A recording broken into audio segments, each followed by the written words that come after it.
Alhamdulillah. Selamat pagi dan Assalamualaikum saya ucapkan kepada semua. Alhamdulillah pada pagi ini dapat kita bersama-sama berkumpul secara online sekalian, bagi bersama-sama mendengarkan sedikit perkongsian daripada Al-Fadhil Tuan Guru kita berkenaan dengan bagaimana untuk tenang dengan ujian. Yang mana ini sudah sampai yang siri yang ke-6. Jadi mari sama-sama kita menadah telinga dan mengambil ibrah daripada apa yang akan disampaikan oleh Tuan Guru. Semoga kita beroleh manfaat insya-Allah. Jadi tanpa buang masa lagi, saya menjemput Fadil Datuk Dr. Basit Abdul Rahman untuk menyampaikan perkongsian beliau pada pagi ini insya-Allah. Falyatafaddal mashkura. Bismillahirrahmanirrahim. Alhamdulillahi rabbil alamin. Wa bihi nasta'in ala umuri dunya waddin. Wassalatu wassalam ala al-habibil mustafa wa nabiyyina al-mujtaba. Nabiyyina wa qudwatina Muhammad ibn Abdullah wa ala alihi wa sahbihi wa man walah, amma ba'du. Yang dihormati pengacara majlis, Ustaz Alif, yang dimuliakan pengarah Pusat Islam, Kampus Kesihatan USM Kubang Krian, dan semua pegawai-pegawai Pusat Islam, para pensyarah, para warga kerja USM dan muslimin dan muslimat yang bersama dengan kita pada pagi ini. Assalamualaikum warahmatullahi wabarakatuh. Alhamdulillah, kita panjatkan kesyukuran kepada Allah Azza wa Jalla kerana pada hari ini tarikh kita 9 hari bulan 9 2021 kita dapat meneruskan pengajian kita dalam kitab Tenang dengan Ujian. Buku ni kecil ya. Nota kecil Buku nota kecil ni. Tajuk kita Tenang dengan Ujian. Lebih-lebih lagi bagi di saat kita duduk sekarang ni, kena pada masanya pihak Pusat Islam memilih buku Tenang dengan Ujian di saat kita diuji dengan pandemik ataupun dengan wabak coronavirus ataupun virus corona yang sedang melanda kita pada saat ini. Jadi para pelajar sekalian, alhamdulillah, tuan-tuan dan puan-puan yang duduk di hospital, duduk di pusat kesihatan, yang duduk di tempat-tempat yang barisan hadapan ni sangat-sangat perlu kepada ketenangan, dan kita yang melalui wabak ini juga perlu kepada ketenangan, sebab kalau tak tenang, apa yang kita nak buat? Kalau kita tak tenang, kita dalam hidup ni begitulah kata orang, pasang surut. Ada air pasang, ada air surut. Ada waktu sejuk, ada waktu panas. Demikianlah keadaan. Tetapi bagi seorang mukmin, seorang yang beriman, mereka tetap berada ketenangan. Kerana itulah sabda Nabi SAW, ajaban li amril mu'min. Pelik urusan orang mukmin ni. Kan? Nabi SAW bagi tahu, walaisa zalika illa li mu'min. Tidak ada perkara yang pelik itu kecuali bagi seorang mukmin. Bila dia diberi kesenangan, syukur. Fakana khairallah. Bila diberi ujian, sabar. Fakana khairallah. Makna orang mukmin di antara syukur dengan sabar. Baik, para pelajar sekalian, insya-Allah buku ini boleh didapati bagi warga kerja USM di Pusat Islam. Bagi yang duduk jauh boleh tengok di website Dar Taibah, dartaibah.com, ada kita boleh dapatkan buku yang kecil ni, insya-Allah. Jadi untuk hari ini dengar je lah dulu. InsyaAllah para peserta sekalian, kita sambungan perbincangan kita di muka surat 49. Bab maksud kalimah fitnah ataupun ujian. Maksud kalimah fitnah ataupun ujian yang terdapat di dalam Al-Quran dan juga dalam hadis Nabi SAW. dalam Al-Quran Allah Ta'ala sebut kalimah fitnah ada 10, 11 kali disebut dalam Al-Quran kalimah fitnah. Jadi kita nak faham apa makna fitnah itu di dalam Al-Quran ini. Tengok, pertama sekali kita akan sama-sama memahami makna fitnah yang disebut oleh Allah Ta'ala dalam Al-Quran dan juga di dalam bahasa Arab. Al-Quran dan bahasa Arab. Seorang sahabat yang masyhur, nama dia Huzaifah ibnul Yaman. Nak tanda nama ni, Huzaifah ibnul Yaman radhiyallahu anhu, seorang sahabat. Huzaifah ini dikenali dengan hadis-hadis fitan. Mana kalau hadis yang menyebut tentang fitnah, hadis yang menyebut tentang ujian, tentang siapakah yang ada dalam masyarakat Islam yang dikenali dengan nama munafiqin ke apa benda yang ada itu, maka itu dia panggil Huzaifah ni banyak mendapat maklumat. Sehingga akan dikenali Huzaifah radhiyallahu anhu dengan nama pemegang rahsia Nabi. Sebab apa jadi pemegang rahsia? Karena Huzaifah radhiyallahu anhu, Nabi kita beri kepada dia senarai orang-orang munafikin yang berada di Madinah. Senarai orang munafik yang ada di Madinah diberi kepada siapa? Diberi kepada Huzaifah. Sehingga kan tengok dalam cerita kita ni, Huzaifah al-Yaman terkenal dengan nama pemegang rahsia Nabi tentang senarai orang munafik. Bukan semua rahsia.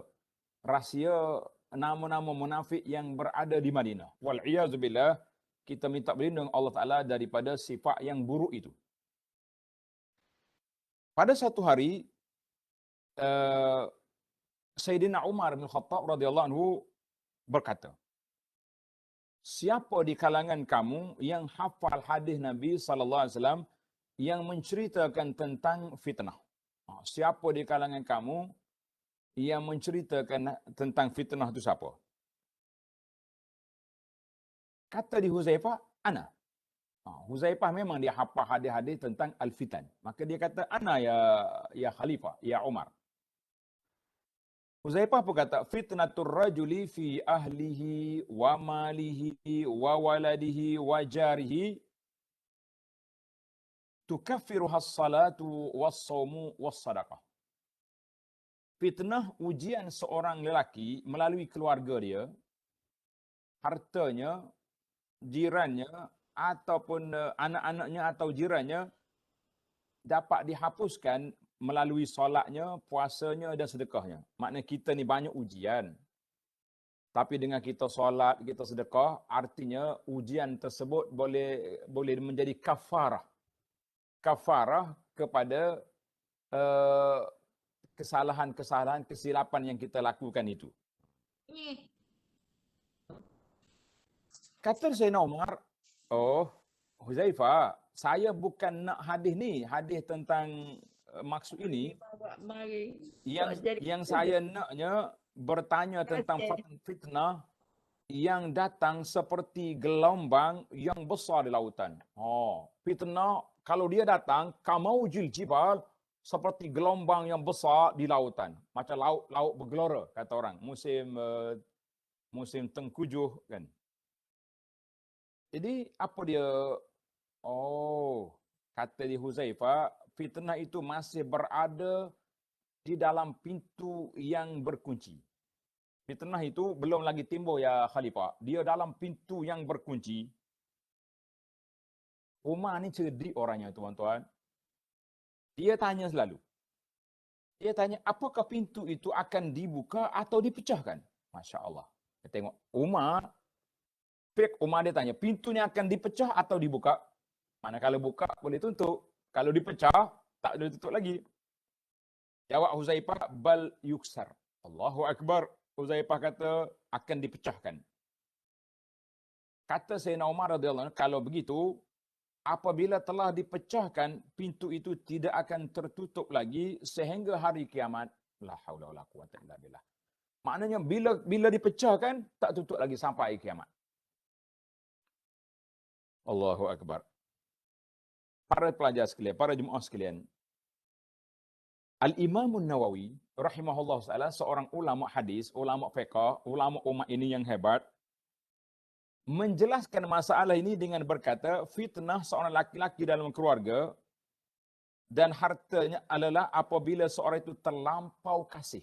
Dengar ni tuan-tuan. Apabila dia terlampau kasih dan cinta terhadap mereka sehingga dia menjadi bakhil untuk bersedekah dan menderma kerana mereka.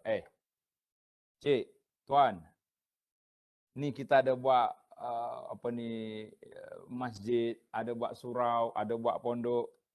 NGO kita ni minta bantuan, ya, pusat Islam contohnya kita kata minta bantuan untuk nak bagi charity, bagi bantuan pada orang. Oi, tak boleh saya.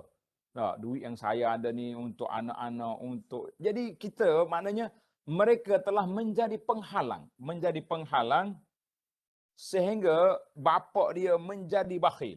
Nauzubillah. Menjadi bakhil, nak sedekah tak boleh. Sebab apa tak boleh sedekah? Sebab takut anak tak cukup makan, anak tak cukup kemewahan. Maka itu yang dimaksudkan dalam hadis fitnatur rajuli fi ahlihi. Fitnah seorang itu kepada keluarga dia. Ini yang kita takut hari ini. Fitnah terhadap keluarga. Kita nak pergi masjid, minta maaf lah untuk musim Covid ni, tak apalah kita kata masjid tutup. Tapi kalau masjid tak tutup, macam mana? Kenapa tak pergi masjid? Sayanglah nak tinggal anak-anak ni. Kenapa tak pergi dengan kuliah? Nak pergi dengan kuliah tapi isteri pula dah ambil date awal-awal lagi, suruh hantar dia ke pasar malam. Contoh, puan-puan jangan marah, ini contoh fitnah seorang itu melalui keluarga dia, melalui isteri dia, anak-anak dia. Ini kita kata yang menghalang kita daripada mendekatkan diri kepada Allah Ta'ala ni sebab terlampau kasih kepada anak-anak. Sehingga menjadi bakhil dan sibuk dalam menguruskan mereka sehingga terabai dalam banyak perkara kebajikan seperti ibadat-ibadat yang lain. Ibadat yang lain itu. Dan sebagaimana firman Allah Ta'ala, a'udzubillahi minasyaitanirrajim, dalam surah At-Taghabun ayat 15. Innama amwalukum wa auladukum fitnah.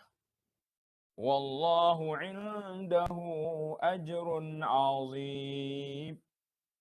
Sesungguhnya hartamu dan anak-anakmu hanyalah ujian bagimu. Di sisi Allah Azza wa Jalla pahala yang besar. Maknanya Allah beri anak, beri isteri adalah ujian kepada kita. Suami mampu tak mampu nak didik isteri. Jangan pula isteri kata, kenapa asyik sebut isteri je ni? Kenapa tak sebut suami sekali? Suami itu fitnah kepada isteri. Dia panggil dari sudut al-qiwamah. Puan-puan jangan marah. Dari sudut al-qiwamah, maknanya orang yang berkuasa dalam rumah tangga, duduk siapa? Suami. Suami yang berkuasa dalam rumah tangga. Bukannya isteri. Tapi kalau bukan makna isteri langsung tak ada kuasa, Islam tidak mengajar kepada kita bermakna diktator. Tidak. Tetapi Islam mengajar kepada kita makna toleransi, tolak ansur, bermusyawarah, berbincang. Tapi qiwamah, kuasa penentu, duduk di suami. Kalau kita dipanggil kuasa pemerintahan, duduk di suami. Jadi kalau suami lemah, ikut isteri nak buat apa-apa, beratlah kita. Jadi kadang-kadang kita ni berat juga. Tak? Kenapa isteri tak tutup aurat, contohnya. Suami tak boleh nak tegur. Isteri pergi sana sini tanpa kawalan. Jadi kita kata ini fitnah. Baik.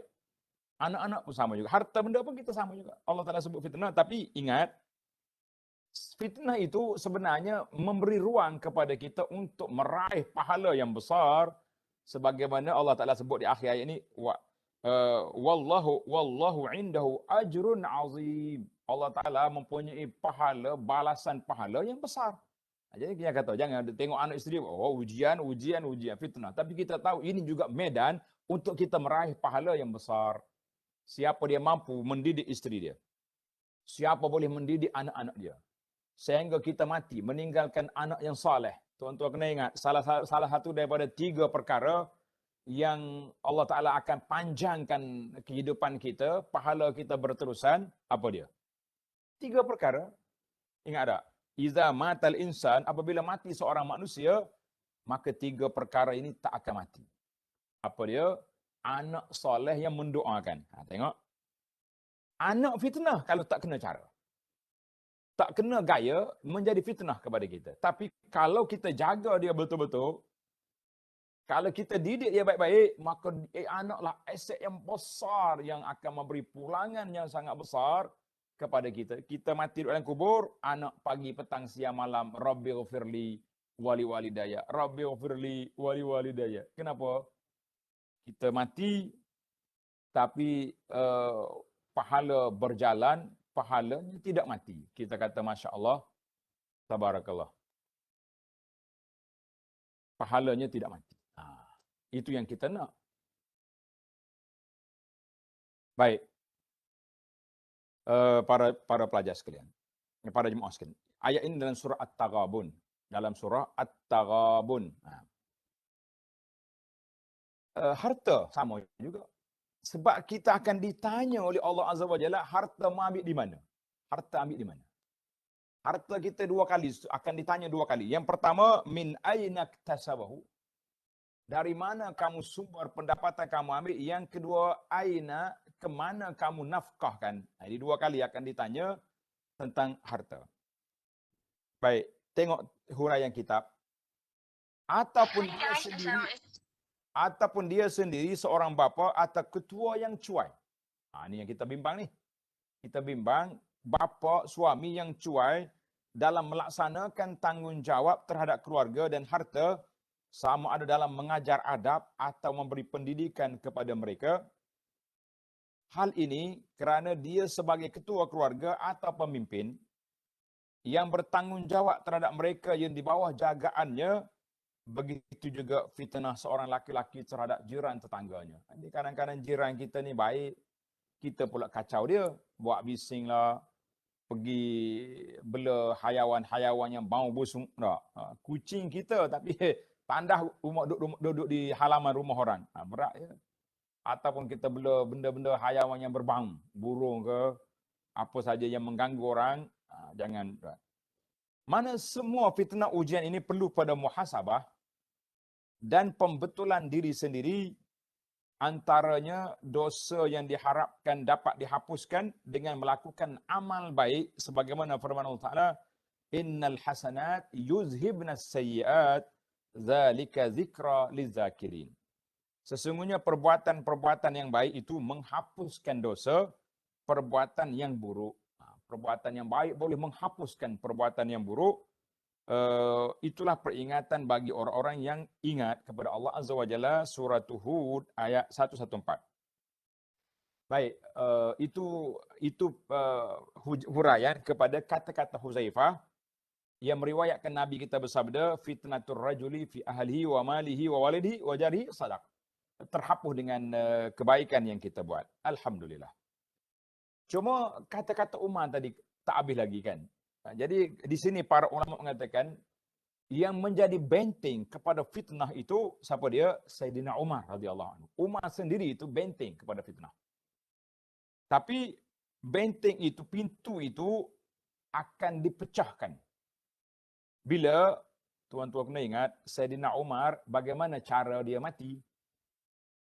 Umar mati ditikam di perut dia sewaktu nak keluar salat subuh pada suatu pagi, ditikam oleh seorang yang dikenali dengan nama Abu Lu'lu'ah Al-Majusi. Abu Lu'lu'ah Al-Majusi. Maknanya bila Sayyidina Umar mati, wafat, selepas daripada itu datang Sayyidina Osman. Selepas daripada Sayyidina Osman, bermula dah di akhir pemerintahan Osman, bermulalah huru-hara berlaku. Mari zaman Sayyidina Ali, banyak lagi berlaku, timbulnya Khawarij, munculnya Syiah, berlakunya pertempuran di antara sahabat, maka itu banyaklah berlaku. Baik, para jemaah sekalian, kita tahu makna ujian, makna fitnah dengan makna apa? Fitnah menunjukkan kepada ujian dan cubaan. Dalam Al-Quran, Allah Ta'ala sebut ada 11 makna fitnah. Saya baca ringkas ya, tak payah hurai. Kerana panjang dia punya tajuk. Pertama, bermaksud ujian. Dalam surah Al-Ankabut ayat 2, ahasiban nasu an yutraku an yaqulu amanna wa hum la yuftanun. Adakah manusia menyangka bahawa mereka akan dibiarkan begitu saja setelah mereka berkata amanna, kami beriman, wa hum la yuftanun, mereka tidak diuji. Biasanya orang beriman akan diuji. Orang beriman akan diuji oleh Allah Azza wa Jalla. Ujian tu kita tengok. Tengok setakat mana keimanan. Nanti kita tengok dalam huraian. Yang kedua, dengan makna fitnah, yaftinunaka, dengan makna menyekat. Fitnah dengan makna menyekat dari kebenaran atau memesongkan dirinya, seperti ayat surah Al-Maidah ayat 49, wahdharhum an yaftinuka an ba'di ma anzalallahu ilaik, dan berhati-hatilah kamu terhadap mereka supaya mereka tidak memalingkan kamu, memesongkan kamu. Mana kita dengan orang kafir ni hati-hati perangkap-perangkap mereka yang akan memalingkan kita dari jalan kebenaran. Yang ketiga, fitnah dengan makna azab siksaan. Tengok dalam surah An-Nahli ayat 110. Summa inna rabbaka lilladzina hajaru min ba'di ma futinu. Futinu maknanya bagi orang yang berhijrah setelah mereka diuji, disiksa. Jadi Allah Ta'ala akan bagi kepada mereka, summa jahadu wa sabaru inna rabbaka min ba'diha laghafurur rahim. Setelah mereka diuji, mereka berjuang, berjihad, Allah Ta'ala akan bagi pahala kepada mereka. Baik, yang keempat, fitnah dengan makna syirik atau kufur. Dalam surah Al-Baqarah ayat 193, waqatiluhum hatta la takuna fitnatun. Kamu perang orang kafir yang menyekat dakwah Islam ini sehingga tidak ada lagi syirik atau kufur atas dunia ini. Yang kelima, terjebak dalam maksiat atau munafik, sebagaimana firman Allah Ta'ala dalam surah Al-Hadid ayat 14, yunadunakum alam nakum akum qalu bala walakinnakum fatantum anfusakum. Jadi kamu yang buat fitnah, melakukan maksiat, melakukan sifat munafik dalam negara Islam. Yang keenam, berada dalam kesamaran antara yang hak dengan batil. Contohnya, walladzina kafaru ba'duhum awliya'u ba'd illa taf'alu takun fitnatun fil ardi wa fasadun kabir. Jadi puak kafir itu sama-sama dia memang bersekongkol. Kalau kamu tak lawan mereka, kalau kamu tidak laksana apa diperintah oleh Allah, nescaya kamu akan terjadi kekacauan. Maknanya kekacauan dalam muka bumi ini kita tak tahu yang mana betul, yang mana salah. Na'udzubillah. Yang ketujuh, fitnah dengan makna kesesatan. Wa may yuridillahu fitnatahu. Siapa yang Allah nak sesatkan dia, dalam surah Al-Maidah ayat 41. Yang ke-8 dengan makna membunuh dan menawat. Wa idza darabtum fil ardi falaysa alaikum junahun an tastaqsuru minas salah in khiftum an yaftinakumul ladzina kafaru. Jadi Allah Taala benarkan kita solat jamak, solat dalam peperangan, dia panggil salatul khauf, kalau kamu takut dibunuh. Ayat ini surah An-Nisa ayat 101. Yang ke-9, manusia saling berkhilaf dan hati-hati mereka tidak bersatu. Tengok dalam ayat Taubah 47, lau kharaju fikum ma zadukum illa khabala wala awda'u khilalakum yabghunakumul fitnah. Jadi puak munafik ini cuba nak menimbulkan fitnah, maknanya menimbulkan khilaf, perbalahan sama-sama kita. Jadi macam kita hari ni, kan? Geng-geng dia panggil cyber trooper ni duk main laga-lagakan kita ni.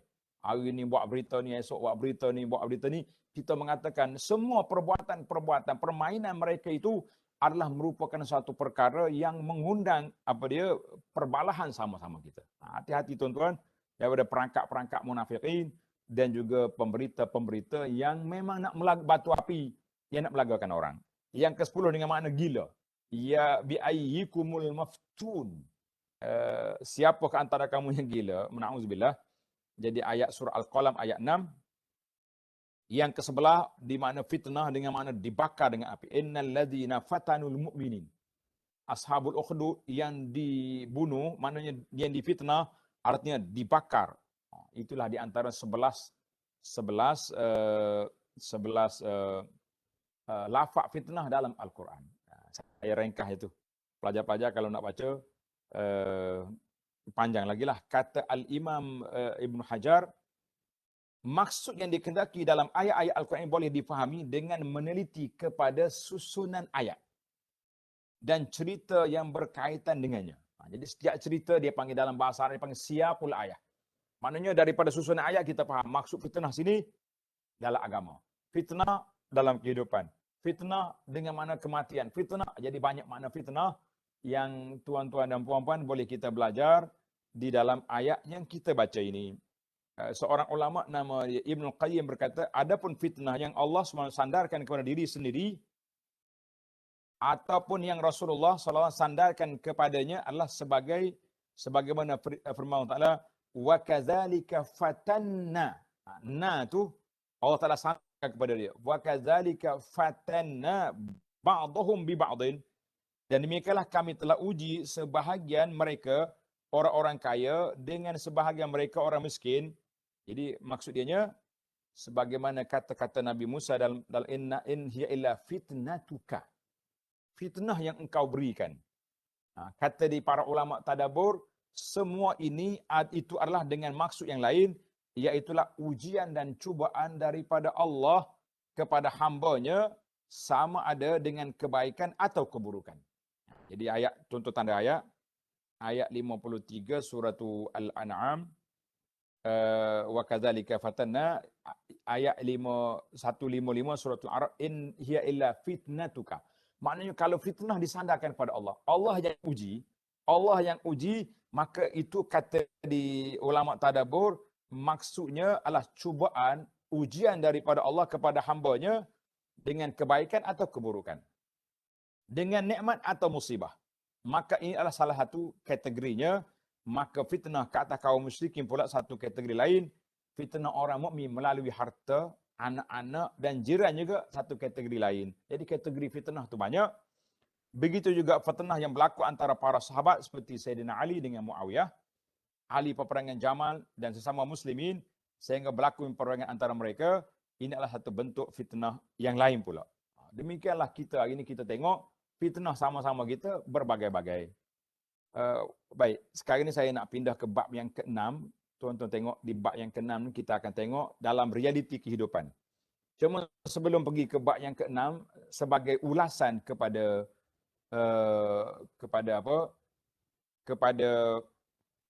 makna fitnah tadi, kita tengok sekarang ni fitnah kita ni berbagai-bagai. Anak perhati tengok, fitnah orang-orang dunia berebut jawatan. Fitnah ahli-ahli perniagaan berebut pasaran. Fitnah kita sama-sama kita. Di antara penyokong hospital, Kementerian Kesihatan yang menggalakkan kita mengambil, setelah kita bertawakal kepada Allah Azza wa Jalla, kita kena berikhtiar. Ambil vaksin, contohnya. Mari pula ustaz lain, dia baca hadis akhir zaman, dipasang atas kepala kita, konon-kononnya orang yang ambil vaksin ni, apa jadi? Orang ini telah terperangkap dengan agenda Yahudi, terperangkap dengan macam-macam teori konspirasi. Berkelahilah kita tak habis-habis. Sampai saat ini, fitnah di dalam beragama ini, fitnah yang belum selesai-selesai. Fitnah yang belum selesai lagi, kita mengatakan inilah satu perkara yang perlu ditangani dengan cara baik. Sebab itulah, bagi anak lah, kita kata sabarlah. Golongan barisan hadapan kita, orang yang duduk di hospital, orang yang duduk di pusat-pusat ini, kita mengatakan tuan-tuan akan diuji dengan golongan-golongan. Ada satu kumpulan bila pihak Kementerian Kesihatan nak pergi buat swab test. Sebab ada orang dia kena COVID, jangan main. Keluar amaran keras. Jangan sampai timbul provokasi, disebut-sebut memali dan sebagainya. Kita kata ini satu perbuatan yang bahaya sampai begitu sekali. Kita tak boleh menerima ketetapan yang dipilih oleh pihak kesihatan. Ini fitnah. Jadi anda tengok fitnah ni banyaklah. Fitnah dalam perebutan jawatan, fitnah dalam perebutan pasaran. Kita duk tengok sampai ke mahkamah nah, berebut pasaran dah. Fitnah pula dalam beragama, vaksin ni halal ke haram, apa benda yang ni banyak sangat perkara-perkara yang berlaku yang kita pun tak tahu apa yang akan jadi kalau tidak ditangani dengan cara yang baik. Muslimin dan para pelajar sekalian, kita pergi kepada bab yang ke-6, syarah kepada hadis Huzaifah tadi, fitnah melalui harta, al-ahl, keluarga dan juga masyarakat. Fitnah salah satu ujian, dugaan dan cobaan yang didatangkan oleh Allah Azza wa Jalla terhadap hamba-Nya. Dari kalangan sesiapa sahaja yang dikehendakinya dan menjauhkannya daripada siapa sahaja yang dikehendakinya. Tiada sesiapa yang mampu menolak ketetapan Allah dan tiada siapa yang boleh mempertikaikan perbuatan ataupun af'al kehendak Allah Azza wa Jalla. Tak boleh buat. Kita sekarang ini dalam usaha menangani wabak ini. Ada nampak macam berjaya, nampak macam tak berjaya. Timbullah golongan yang tak puas hati, menamakan gagal, macam-macam dia punya istilah koyak. Jadi kita mengatakan usaha-usaha untuk menangani ujian ini perlu dilakukan dengan cara yang baik, dengan ikhlas, dengan ilmu dan kepakaran yang ada. Maka fitnah itu terbahagi kepada dua. Tengok kitab kita muka surat 63. Fitnah ini terbahagi kepada dua mengikut asal dan sumbernya. Yang pertama, ujian itu datang daripada Allah Azza wa Jalla. Kerana sebab dan hikmah yang hanya diketahui oleh Allah Azza wa Jalla, seperti sebahagian daripada musibah dan bala bencana yang menimpa seorang hamba. Sama ada dia tu orang soleh ataupun dia orang toleh. Orang toleh ni orang tak baik. Kita tak boleh kata orang baik tak kena ujian. La. Orang tak baik kena ujian. Juga tidak. Sebab itu dalam hadis Nabi sallallahu alaihi wasallam, Nabi kita bersabda, inna min asyaddin nasi bala'an al-anbiya. Summa allazina yalunahum. Tengok. Orang yang paling kuat ditimpa ujian ialah para nabi. Kalau kita mikir dengan otak kita, kenapa nabi kena ujian? Nabi kan nabi. Nabi kan orang yang disayangi oleh Allah Azza wa Jalla. Kenapa diuji? Sebab Allah nak angkat darjat mereka, maka mereka diuji. Hadis riwayat Imam Ahmad. Ujian ini sama ada melalui pembunuhan, penyiksaan, kefakiran, kesakitan, pemenjaraan dan seumpamanya, mungkin atas dirinya sendiri, atas isteri atau anak-anak. Tuan-tuan baca dalam kitab sejarah para nabi.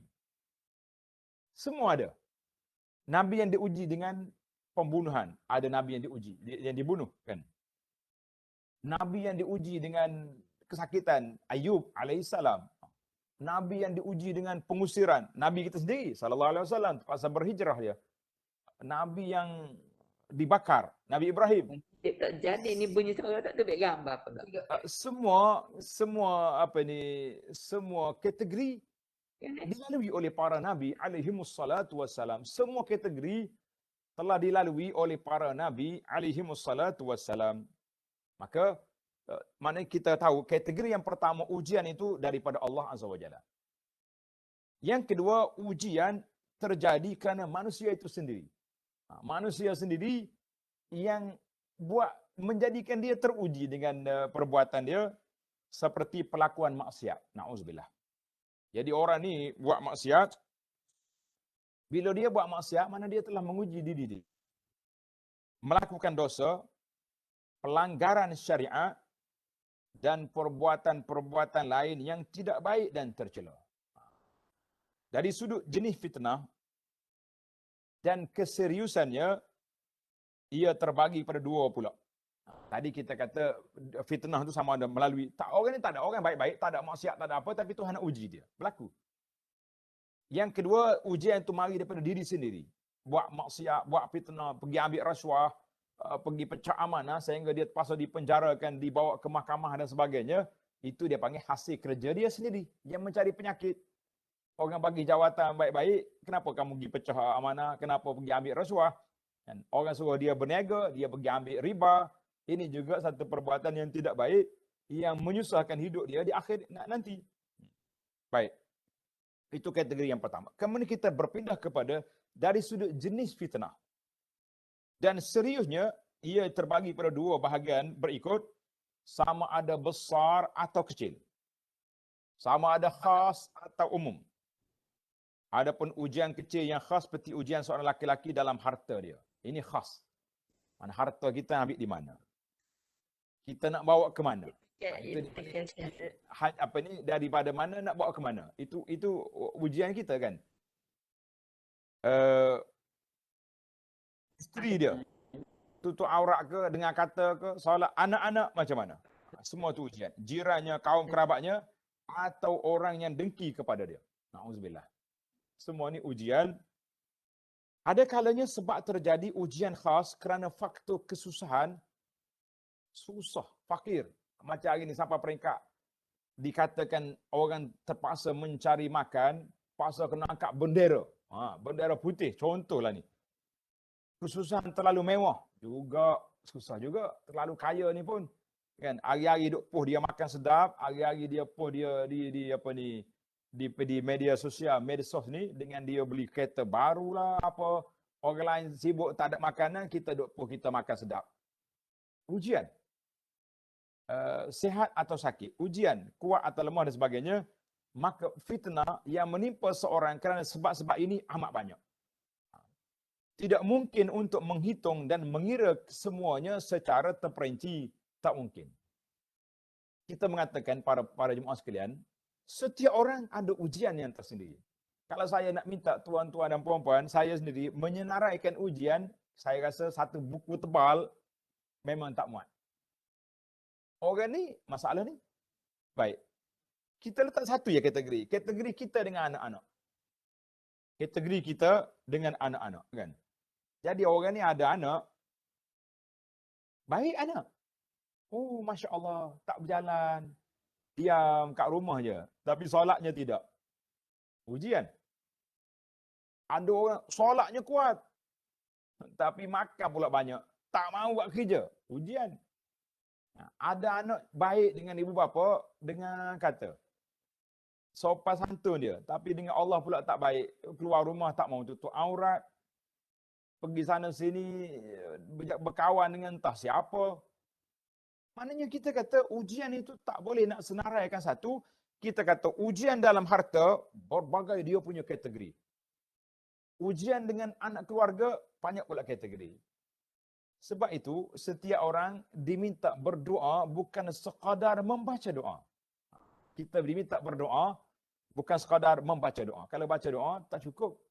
Sebab setiap orang ada masalah tersendiri yang menimpa dia, yang teruji dia dengan perkara yang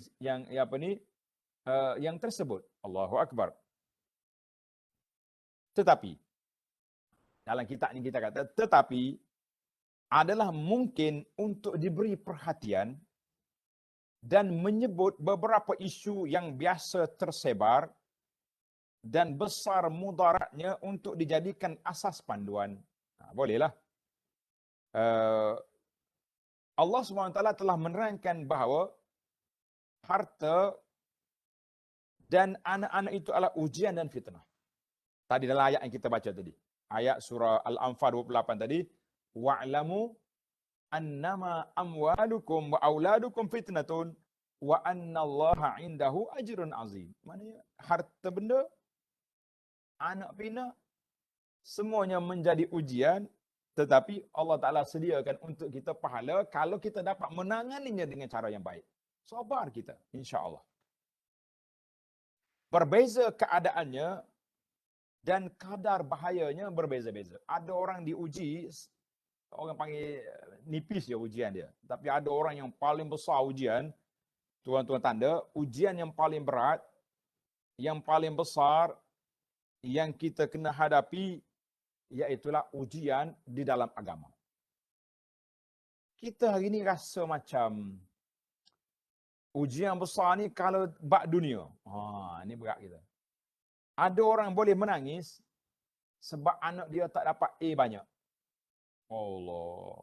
Menangis dia tak lalu makan 3 hari 3 malam. Kenapa tak makan tu makcik?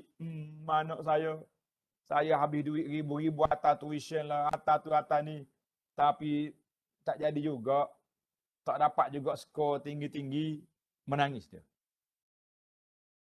Tapi bila anak tak solat, makcik, anak makcik tak solat tu. Contohnya, ustaz dia report di sekolah tak? Makcik, tuan, puan, anak makcik ni tak solat ni. Di sekolah dia buat masalah perangai macam-macam. Boleh dia jawab, sorry lah ustaz, masalah solat ni dia dengan Tuhan lah. Jadi kita nampak macam kecil, ujian dalam agama itu kecil, tapi bila ujian tentang dunia, kita nampak besar. Tak salah tuan-tuan dan puan-puan. Kita bercita-cita anak kita excellent, mumtaz, dapat A semua. Itu memang kita, tetapi maksud kitanya, kalau dibandingkan ujian kepada agama, ujian kepada dunia, kita macam nampak yang agama itu tak besar, yang dunia itu besar. Sedangkan dia tu ujian dua-dua.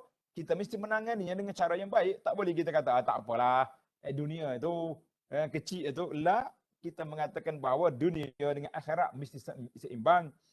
Allah SWT yang ajar kepada kita dalam doa yang kita kena sentiasa baca dan dibaca oleh Nabi SAW, disebut oleh Allah dalam Al-Quran. Apa dia doa ini? Tuan-tuan dan puan-puan tanda. Doa ni jangan siapa tak baca. Dan saya dengan keyakinan mengatakan bahawa doa ini tuan-tuan dan puan-puan sudah menghafalnya. Betul ke tidak? Coba ikut semua. Rabbana atina fid dunya hasanah wa fil akhirati hasanatan wa qina azabannar. Mana ada orang tak hafal doa ni? Cuma isu baca ke tak baca cerita lain. Dalam bab hafal, dalam bab ingat, semua sudah ingat. Tapi dalam bab amalan, wallahu alam. Macam saya kempen supaya di antara cara kita nak gilakkan hati kita ni, kita kena sentiasa berdoa, baca zikir 4 kalimah, subhanallah, alhamdulillah, wa la ilaha illallah, wallahu akbar. Ingat doa kita, subhanallah, alhamdulillah, wa la ilaha illallah, wallahu akbar. Ini zikir ni, subhanallah, alhamdulillah, wa la ilaha illallah, wallahu akbar. Sudah ada. Tapi bila kita tanya kali yang kedua, tuan-tuan ingat doa ni? Oh, ingat ustaz, daripada budak lagi. Soalan yang kedua, berapa kali baca hari ni? Itu sensitif. Itu di antara saya dengan Allah. Jadi para jemaah sekalian, para saudara sekalian, sekarang ni kita kena tengok dari sudut kesan tu, kesan. Mana yang paling tinggi sekali, ujian yang besar yang kita bimbang, ujian dalam agama. Kemudian mari ujian dalam kehidupan kita berperingkat-peringkat. Bermula dengan keluarga, dengan harta, dengan jiran tetangga, dengan siapa saja, kita mengatakan itu ujian yang perlu kepada kesabaran yang tinggi. Kalau tidak, kita akan kecundang atau kecewa. Tengok dalam buku kita ni, maknanya isu yang besar dan mudaratnya juga dijadikan asas panduan setiap ujian. Kata di para pengkaji, ahli motivasi, Islamic motivation. Dia panggil Islamic motivasi kata apa? Kesalahan kita bahawa agama, orang ini akan ke neraka, na'uzubillah. Kesalahan peguam bawa kes kita di dunia ini, orang itu akan pergi ke penjara. Mana berat? Kesalahan isu dunia, dia akan pergi ke penjara.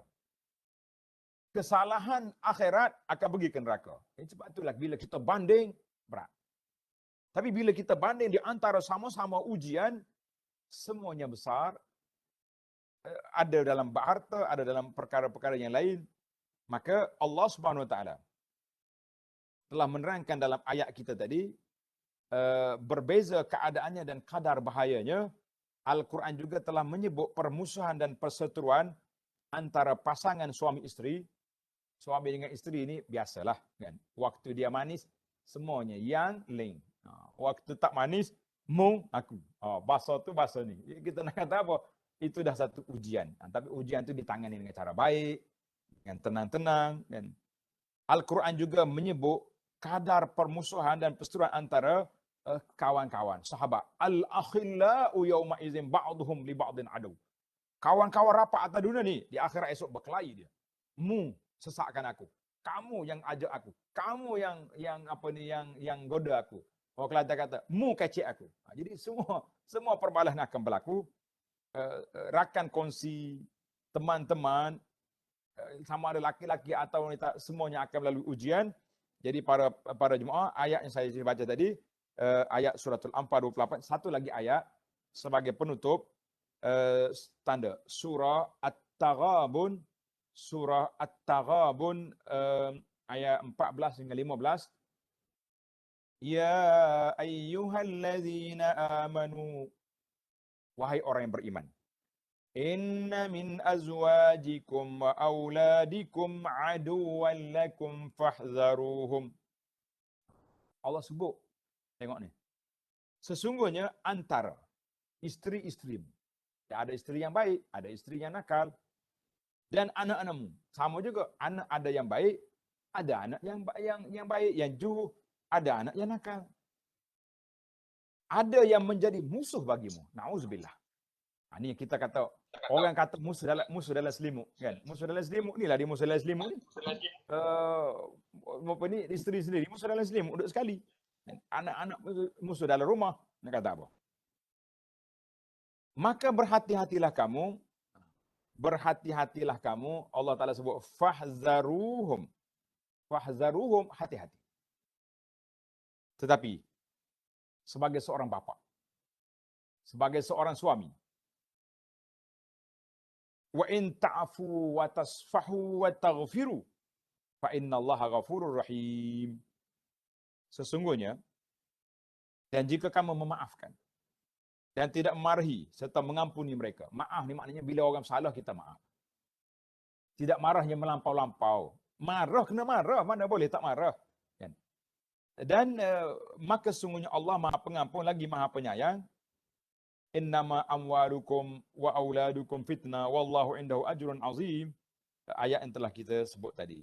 Alhamdulillah para jemaah sekalian, itu di antara huraian kepada hadis fitnah dalam ujian. Jadi bagaimana kita akan sebut nanti insya-Allah dalam siri yang akan datang, gambaran ujian itu ada 8 jenis. Kita detailkan satu persatu insya-Allah. Jadi dalam siri ini saya nak break di sini dulu kerana menjadi kebiasaan kita. Dan dia ada sesi tanya jawab bagi pihak pendengar sekiranya ada soalan. Baik, Ustaz Alif sebagai selaku moderator, kalau ada soalan boleh ditanyakan. Okay, baik Datuk.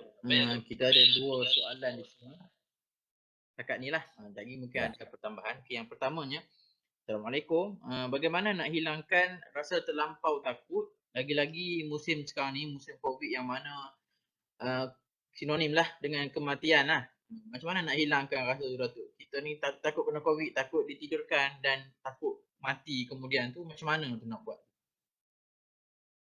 Baik, inilah yang kita kata dalam masalah ini. Dalam masalah ketakutan, kita kena letak 2 perkara. Kita balik kepada ilmu qada dengan qadar, takdir Allah Azza wa Jalla. Semua perkara yang berlaku dengan takdir Allah. Tak mungkin lepas. Tak mungkin lepas.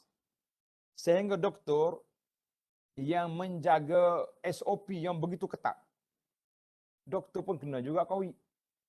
Kalau kita kata tak kenalah doktor sebab dia jaga, kan? Ahli-ahli pegawai perubatan dia yang buat SOP tapi dia kena juga, macam mana?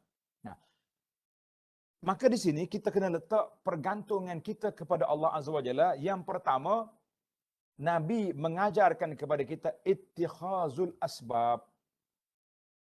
Mengambil sebab. Langkah-langkah keselamatan, SOP. Vaksin. Itu secara fizikal. Tapi satu lagi, langkah keselamatan yang besar, jangan kita lupa, iaitulah zikir waktu pagi dan waktu petang yang sudah ada dalam kitab kita ni. Perisai Muslim, ataupun dalam buku zikir waktu pagi dan petang yang selalu tuan-tuan baca ni kan. Di antara doanya, a'udzubikalimatillahi tammati min syarri ma khalaq. Bismillahilladzi la yadurru ma'asmihi syai'un fil ardi wala fis sama'i was sami'ul. Jadi kita baca zikir itu dari sudut rohani. Orang kawalan dalaman. Kemudian kita jaga dari sudut fizikalnya, iaitulah SOP. Tapi kita kena ingat, qul la yusibana illa ma kataballahu lana. Semua benda ini, usaha-usaha yang dibuat ini tidak akan terlepas kalau ianya telah ditetapkan oleh Allah Azza wa Jalla. Seorang ulama besar di Jordan, ulama hadis, Syekh Dr. Ali Al-Halabi rahimahullah ta'ala, dia setelah dia disahkan positif COVID, duduk dalam hospital, dia tulis kata-kata, dia kata la yaghni al-hazar minal qadar. Allahu Akbar. Tidak terlepas SOP yang dijaga. Aku ni memang aku tak berhubung dengan orang. Aku duduk jauh dengan orang. Tapi bila COVID mari, kena, tak lama lepas daripada itu, rahimahullah, dia pun meninggal. Dalam saat, di awal lagi peristiwa COVID ini berlaku. Jadi kita, ketakutan yang melampau jangan. Sampai peringkat, tak boleh nak bergerak dah kita ni. Dan kalau dibuka masjid pun, tak mau pergi masjid aku, SOP. Ya, tak mau apa ni, takut mati. Kita kata mati di mana-mana. Cuma kata di para ulama, al-mautu wahid wal asbab muta'addidah. Mati itu satu je, hilang nyawa. Tapi sebab-sebab kematian itu berbeza. Jadi kita kata, kita jangan letak terlampau takut. Dan jangan juga terlampau tak takut. Kau apa? Konspirasi belakang ni. Jangan. Terlalu takut pun jangan. Cuma bila kita takut, kita buat persiapan. Yang pertama buat persiapan jaga SOP, yang kedua dengan zikir-zikir, yang ketiga sekiranya aku dilanda COVID dan kena mati, apa persiapan kita? Wallahu a'lam. Baik, silakan. Soalan yang seterusnya. Itu soalan kedua. Dengar kau suara saya? Dengar? Dengar. Okey, baik. Ya. Soalan kedua. Kita dengar Allah ni beri ujian yang mampu ditanggung kan. Allah tak akan uji sesuatu yang tak mampu kita tanggung kan. Tetapi kenapa manusia ni ramai yang gagal no? Lagu mana tu Datuk? Baik. Ujian Allah Ta'ala, nama dia pun ujian. Sebab bila kita masuk ujian, bukan semua orang yang diuji itu lulus. Betul ke tidak? Ada yang lulus cemerlang, excellent, mumtaz. Ada yang lulus, orang panggil B, ada C, ada yang cukup makan, ada yang D. Itulah sebab Allah Ta'ala sebut, tuan-tuan tanda, di awal surah Al-Mulk yang kita baca malam-malam, apa kita baca? Tabarakalladzi biyadihil mulku wa huwa ala kulli syai'in qadir. Alladzi khalaqal mauta wal hayata liyabluwakum ayyukum ahsanu amala. Allah jadikan kita liyabluwakum. Tuhan nak uji kita. Di situlah. Bila ada ujian, lepas ke tak lepas, itu yang kita bimbang. Jadi para jemaah sekalian, kita mengatakan gagal ujian itu dengan sebab kita kekurangan persiapan. Anak-anak kita tak dapat A, tak dapat excellent, sebab apa? Kurang dia punya persiapan. Sama ada persiapan tak cukup study, ataupun tak cukup faham, ataupun memonting. Sama kita. Kita sekarang ni masalah keimanan kita kepada Allah. Orang yang imannya mantap, dua ya dia. Diberi kesenangan syukur, diberi ujian sabar. Dua perkara. Jadi kita kata tak ada nama ujian kecuali di sana ada yang lulus, yang gagal. Yang cemerlang, yang sederhana. Itu nama dia ujian. Para pelajar jemaah sekalian, itulah menjadi sebab kepada kita. Sebab kita nak sangat belajar kitab kita ni tenang yang ujian. Mudah-mudahan menjadi garis panduan kepada kita, insya-Allah, untuk kita mendapat kecemerlangan di dalam ujian yang kita lalui. Wallahu alam. Okay, baik Datuk. Soalan yang ketiga yang terakhir. Bagaimana nak didik hati kita ni untuk tidak terlalu cintakan harta ataupun dunia, sebab dua benda ni merupakan fitnah, supaya kita ni benda ni tidak beri kesan yang buruk kepada kita di akhirat nantilah. Baik, masalah kita cinta dengan dunia, kita kena ingat hakikat dunia tu apa? Hakikat dunia.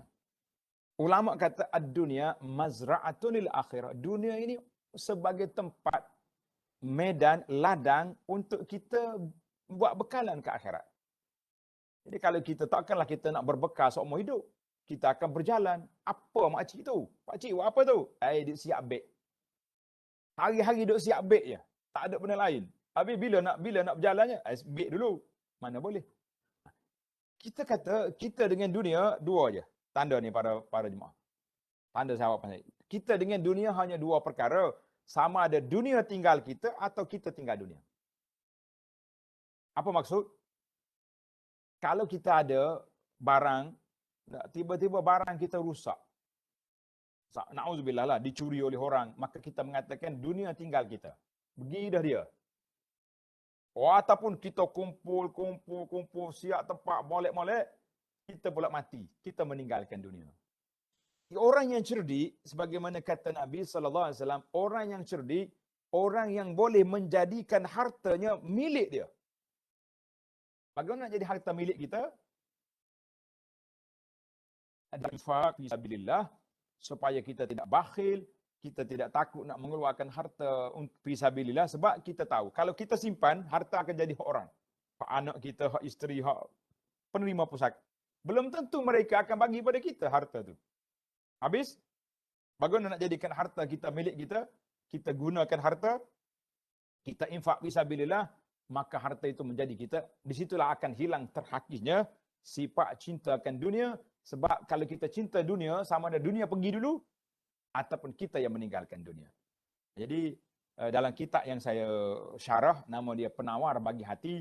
Elok tuan-tuan, kita akan baca kitab itu nanti. InsyaAllah dalam bila tamat kitab Tenang dengan Ujian ni, mungkin kita akan pilih satu kitab lagi, Ustaz Alif, Dunia Bukan Syurga. Untuk kita nak, dia panggil kitab tasawuf moden. Kan? Tasawuf lama-lama tu orang ngaji dah.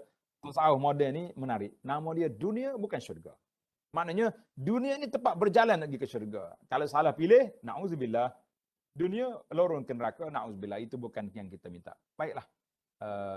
Terima kasih pihak Alif dan Pusat Islam di atas bicara duha kita kepada semua yang ada di sini dan juga staf-staf yang bertugas. Mudah-mudahan Allah Ta'ala selamatkan kita di dunia dan juga di akhirat. Sekian. Assalamualaikum warahmatullahi wabarakatuh.